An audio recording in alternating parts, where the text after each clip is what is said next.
Il cantiere del Ponte Vecchio è ormai apprestato, quindi lo vediamo cominciato e abbiamo un'idea abbastanza precisa di come si svilupperà. Il cantiere della centralina non è ancora avviato e quindi non si può dire che le due cose siano, diciamo così, paragonabili. Ciò che conta è che proceda nei tempi e nei modi previsti il cantiere del Ponte Vecchio. Insomma, il direttore del segretariato regionale del Ministero Beni, Attività Culturali e Turismo del Veneto è chiarissima nella sua visita tra le impalcature del Ponte Vecchio.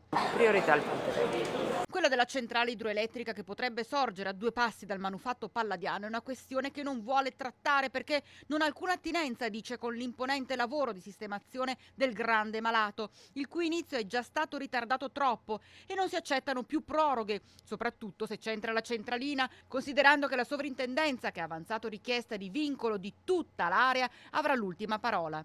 Con i documenti che ha avuto il sovrintendente Magani ha fatto sicuramente le sue valutazioni.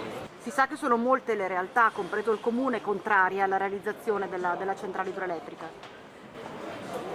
Non posso dire di entrare così nel merito rispetto a questa che è una diatriba cominciata già tempo fa.